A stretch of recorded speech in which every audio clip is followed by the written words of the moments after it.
شروع کرتا ہوں اللہ کے نام سے جو بڑا مہربان اور نہایت رحم کرنے والا ہے۔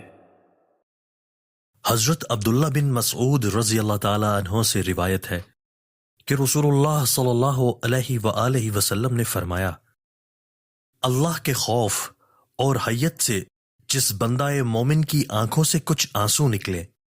اگرچہ وہ مقدار میں بہت کم، مثلا مکھی کے سر برابر یعنی ایک قطرہ ہی کے بقدر ہوں، پھر وہ آنسو بہہ کر اس کے چہرہ پر پہنچ جائیں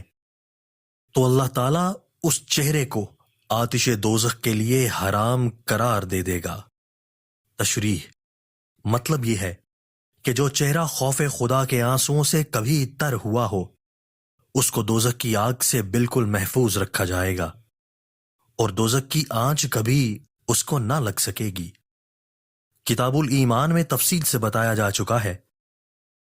کہ جن احادیث میں کسی خاص نیک عمل پر آتش دوزخ کے حرام ہو جانے کی خوشخبری دی جاتی ہے، ان کا مطلب و مقصد عام طور پر یہ ہوتا ہے کہ اس نیک عمل کا ذاتی تقاضا اور خاصہ یہی ہے، اور اللہ تعالیٰ اس عمل کرنے والے کو جہنم کی آگ سے بالکل محفوظ رکھے گا، بشرطے کہ اس شخص سے کوئی ایسا بڑا گناہ سرزد نہ ہوا ہو جس سے تقاضا اس کے برعکس جہنم میں ڈالا جانا ہو، یا اگر کبھی ایسا گناہ اس سے ہوا ہو تو وہ اس سے تائب ہو چکا ہو اور اللہ تعالیٰ سے اس کی معافی مانگ چکا ہو۔